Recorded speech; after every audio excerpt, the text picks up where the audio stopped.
Are you tired? Just ready to be done with all this? Does it even matter anymore?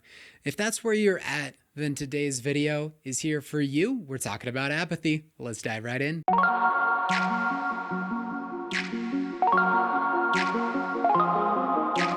Welcome back, everybody. My name is AP Raleigh, author of Abide, and I make videos to help you and me grow in our faith together. If that's something that you love, go ahead, hit that like button down below and subscribe so you don't miss a thing.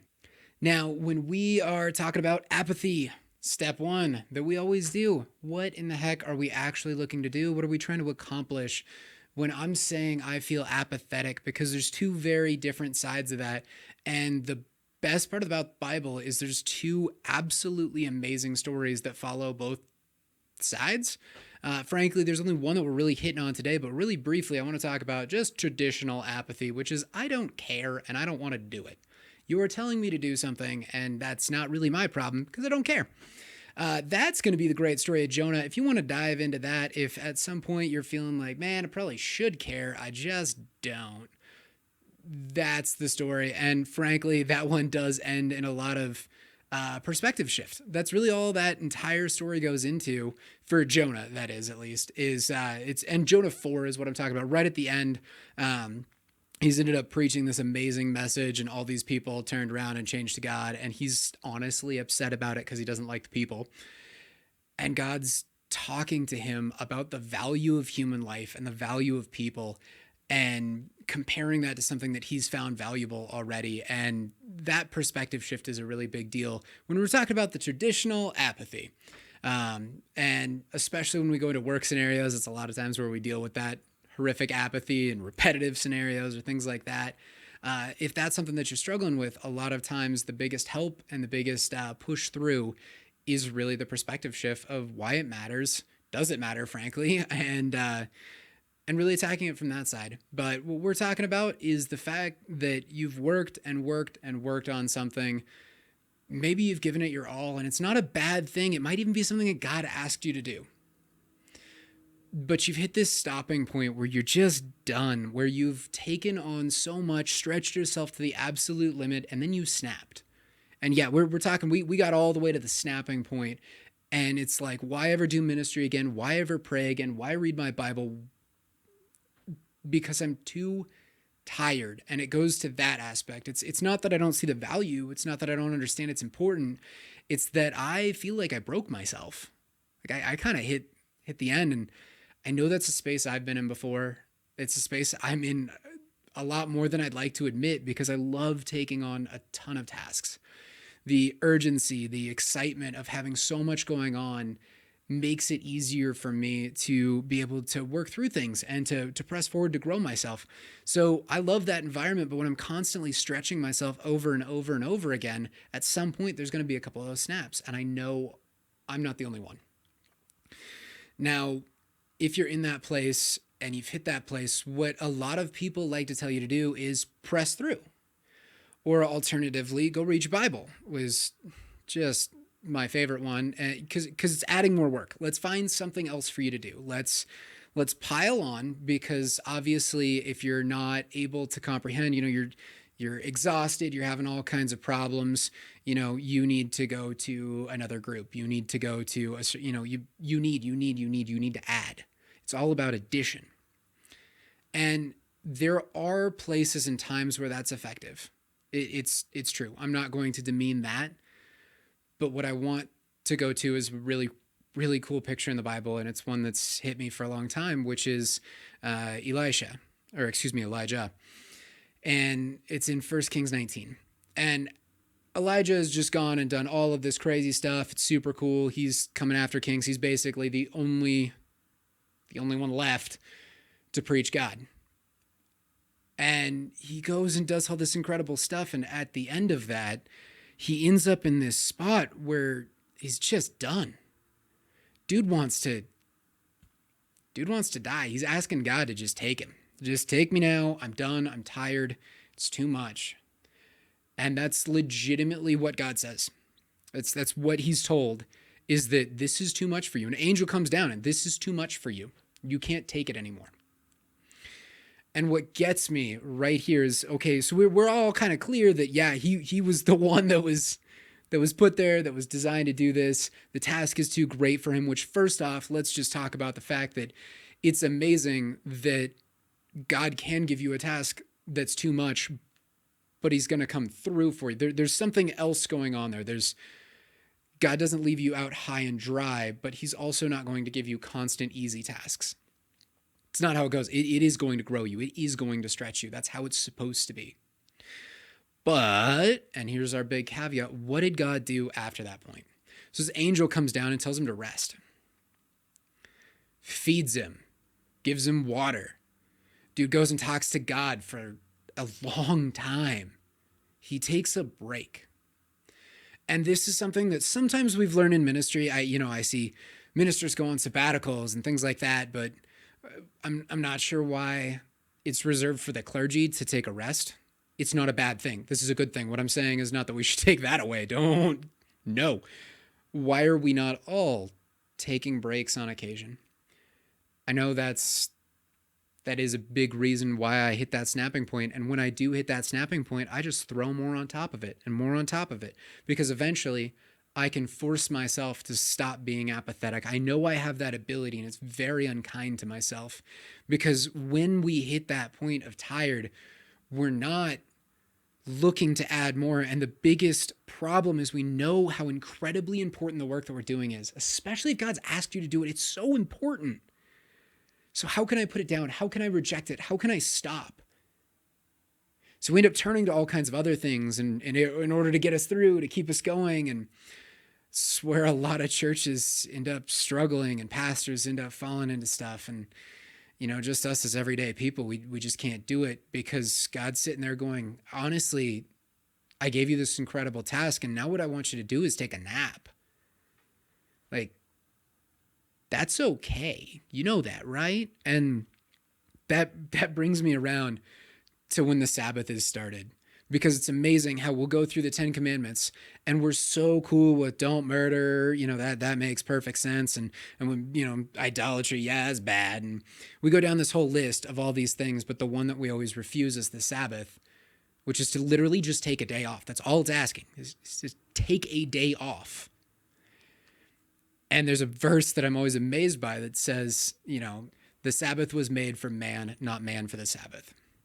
We really struggle to actually take that break. We really don't want to. We're built to work. We're built to be motivated, to be strong. And there's some cultures that don't have that. There's some that have it way too far. It doesn't matter where you end up landing. A lot of times we want to somehow progress in life, especially in the culture that I'm in and in the day and age I'm in. It's always looking for what more can I do? What can I do next? How can I further things? And taking a rest is counterproductive. So why in the world would I do that? Why would I trust God with a day off? And that's how it was always posed to me, as, no, we're trusting God that the work is going to be done on this day off, that we can get enough done on the rest of the days that this day, we can take it off because God's going to come through for us. And what gets me is, yeah, that's a little bit a part of it, but that's not the whole picture. When we get into the whole picture, it's a lot more of, this is your day to rejuvenate mental health wise. This is an incredibly good thing. It's something that none of us want to do. None of us are good at doing, because, even if we do take the Sabbath, we're taking the day off of work. We're not actually taking the day off of work because I might as well do chores and, what else can I do around? And I'm 100% guilty of this. This is a huge problem. And one of the biggest issues that I've had in my entire walk with God is God telling me to take a day off. I'm not okay with it, but that's something that I'm learning how to deal with, because I know how important it is. And that's why I'm sharing it, because this is, just because I haven't managed to do it doesn't make it any less important, because God's constantly asking. And when I do, I find the biggest leaps and growths in my life, my career, everything all around me. And it makes no sense. But the fact is, that day I spent with God, not working, not doing stuff. This isn't just sit on the couch, kick your feet up and do nothing, which it honestly, you know what? It can be. This is just a day to have with you and God. And that doesn't mean there's not 100 other people around. But it's your day to take off of doing all of these things that you constantly have to do. And this is something that amazes me, is every time that people get overworked in the Bible, or every time there's these crazy things, God is constantly coming through and providing rest. Like that's the one, this little like subtle theme that slips all the way through the Bible. And no one really catches on. No one really wants to or seems to like it. The idea of, oh yeah, God's going to give us rest. That's such a nice thing. Okay, so now what do we need to do? Now what do we need to do? Now what do we need to do? Well, sometimes I think God wants to do some of it, maybe do it together or, have it not just be an us show. That's something that's hard for me. But I've said that. So when we move forward, what does it mean, though, when we do work with God? Because we have a lot of things when we are stuck in this apathy and we do start taking a break, but we really do want to keep working. We want to keep doing stuff. How do I know that this is going to lead to burnout? Because here's the thing. I've seen, amazing people. Paul is one of my favorite examples because this dude's life is awful, like truly awful. And yet he's got the energy and the motivation to keep going and going and going and going. And he's not the only one. There's hundreds of Bible characters that just keep going and going and going and going. Where do they get the ability to do that? Because when I keep going and going and going, I just burn out. And yeah, we've got that Sabbath piece. That's super cool. But when we look at working with God, my favorite verse in the entire Bible is in Matthew 11, and it talks about coming to God, and he's going to give you rest, but it also talks about labor with God, about work with God, that it's this 50-50 split, but the work with God actually ends up being restful. And that blows my mind, and I know it's not the first time I've talked about it, but when we start doing things in true conjunction with God, when we're really working together as a team, he takes off so much of the load that we're able to have calm. Now, that doesn't mean we're not being stretched. That doesn't mean we're not, he's not asking you to be comfortable. I think everyone that's actually done that 50-50 workflow with God, and let's be honest, God takes far more than 50. He takes what we give him, but we do it in this relationship, and all of a sudden you become filled with the portion that God gives you. And that allows you to keep going, but that doesn't mean you don't need to take a break, because it is two-sided. It is understanding the fact that if I stop and if I relax and breathe and take time to spend with God, the entire world does not come crashing down. At the same time, if I stop doing everything because I just don't feel it anymore and I'm not interested anymore, that doesn't work very well. So this is a challenge that I've been asking myself, and I've devoted almost no time to it because it's a question that I'm trying to answer. And I actually want to know your answers if you made it this far. How are you finding rest? Because this is something that gets me. We take these days off, or we take Sunday off, and that's going to be our day of rest. And okay, let's say we don't do chores, but what we end up spending our time on is flipping through videos and flipping through social media or whatnot. And I'm not going to go through and demonize any of that. That's just not necessary right now. But that doesn't seem to actually regenerate us.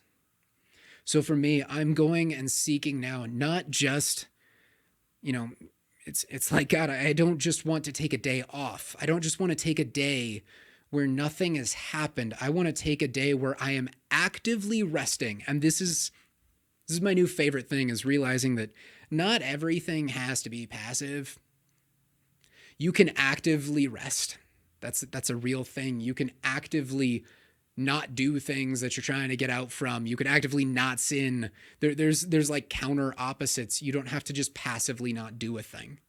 And so I want to know, how do people actively rest? What are you finding, just this reconnection with God or this building of energy that's not work? You could do it and do it and do it. It's not going to burn you out. So this week, that's my question. If you are in that place, I want you to actually take some time and breathe and understand that God wants you to rest. He wants you to have the opportunity to breathe. And in that passage where Elijah is taken care of by the angel, the most amazing thing comes out of the very end of it. And that's when he says, I'm going to give you a replacement. Because Elijah is in this spot where he's saying, I want to die. And he goes, great, I'm going to give you Elisha, which is next guy to follow, who he ends up mentoring and becomes the next Elijah pretty much. God gives him the ability to pass off the work to the next person.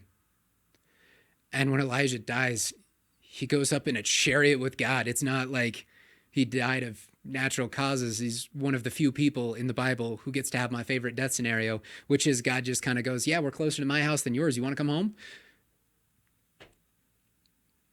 He didn't stop growing in his faith after he turned over the calling, after he passed it along. And moreover, God gave him the opportunity to do that. So go rest this week.